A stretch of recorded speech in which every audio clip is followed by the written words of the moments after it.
देखिए, कहते हैं कि नेत्र से भगवान का दर्शन करेंगे, हृदय में उतारेंगे, आंख बंद करेंगे तो गदगद जय जय जय कम से कम 5 बार करिएगा।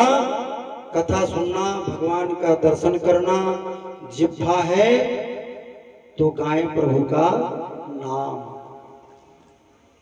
जिह्वा दी है तो भगवान ने कृपा की है, जिह्वा का उपयोग करें कि भगवान का गुण गाएं, केवल खाना कम खाएं और भजन ज्यादा करें। भैया फिर उल्टा करो कि खाना ज्यादा खाओ, भजन कम करो, सो ज्यादा। भाई खाना खाएंगे ज्यादा तो क्या होगा, नींद आएगी, और कम खाएंगे तो नींद नहीं आएगी, भगवान याद आएंगे। क्योंकि भूख लगेगी तो भगवान याद आएंगे, और जब पेट भरा होगा तो भगवान का को याद आएंगे।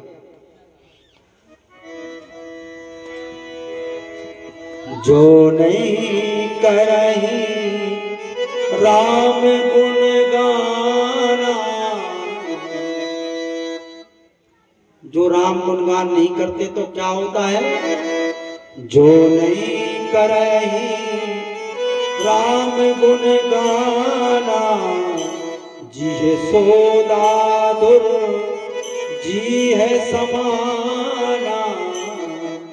चमगादड़ जो होती है तो अपने मुंह से ही शौच करती है और उसी मुंह से खाना खाती है।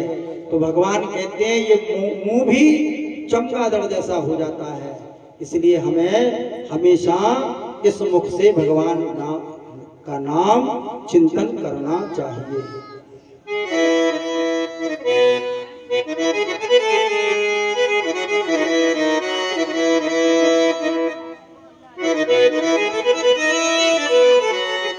जिह्वा राम राम ना बोले तो क्या है, चमगादड़ की जिह्वा।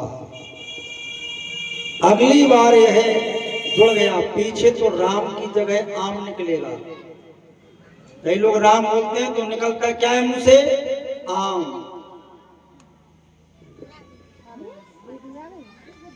कितना कितना दिया है लाला ने मेरे, क्यों नहीं दिया। सुगंध लेना तो भगवान को पहले अर्पित करना, फिर लेना। भोजन को अर्पित करना तो फिर भोजन लेना। जल को अर्पित करना फिर जल लेना। भगवान की सेवा में, चरण कथा में, मंदिर में, तीर्थ में यात्रा करें। जितने लोग हो सुन लें, जीवन में ही तीर्थ कर लो, वरना बुढ़ापे में तो यही कहना पड़ेगा कि जीवन खत्म हुआ तो जीने का ढंग तो आ गया, लेकिन हाथ पैर कोई काम के नहीं है। बुद्धि तो आ गई, अब बुद्धि आई तो भगवान का भजन करें, लेकिन हाथ कांपने लगा, माला नहीं चलती है तो क्या फायदा। जितना भी जो कुछ करना है हमें अपनी जवानी के रहते रहते भगवान का चिंतन भजन सब करना चाहिए। एक आबू तलक है लेखक, उन्होंने अपने लेख में लिखा है कि अगर 20 साल की उम्र तक अगर तुम्हें ताकत नहीं आई तो फिर ताकत नहीं आएगी,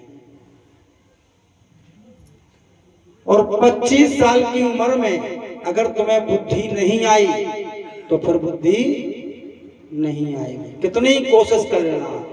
और 40 साल की उम्र तक अगर तुमने पैसा कमा लिया तो कमा लिया, फिर पैसा नहीं कमा पाओगे। इनके ये 3 सूत्र हैं आबू तलक के। अपने यहाँ जो बड़े बड़े विद्वान हैं उन्होंने पुस्तकें लिखी हैं, उन पुस्तकों के सूत्र अगर आप पढ़िए तो जीवन का जीने की कला आ जाएगी। और भी लिखा है उनकी पुस्तकों में कि जो पत्थर निरंतर चलते रहते हैं, नदी में चलते रहते हैं, वो शंकर जी बन जाते हैं। वो ऐसे चिकने पत्थर हो जाते हैं कि कोई भी व्यक्ति जब नदी में जाता है तो उस पत्थर को उठा के अपने घर में भगवान बना देता है, उस चिकने पत्थर को। क्योंकि वो निरंतर नदी में चलता रहा, घिसटते घिसटते उसमें इतनी चमक, इतना सुंदर हो गया कि हम लोग उसको उठा के लाते हैं और अपने तुलसी घरा में, मंदिर में विराजमान करके उसके भगवान को, उनको भगवान बना देते हैं। और जो पत्थर एक जगह लगे रहते हैं उन पर काई लग जाती है, और जब हम गिरते हैं तो उस पत्थर को हम क्या देते हैं? गाली देते हैं। तो एक पत्थर वो है कि जो एक जगह लगा हुआ है जिस पर काई लगी है, और एक पत्थर वो है जो घिसटता हुआ चला जा रहा है, निरंतर घिसटते घिसटते, और वो कंकड़ से शंकर बन गया, पत्थर से। तो जीवन में जो मेहनत करता है वही पाता है, जो मेहनत नहीं करता है वो अपने जीवन में कुछ भी नहीं पाता है।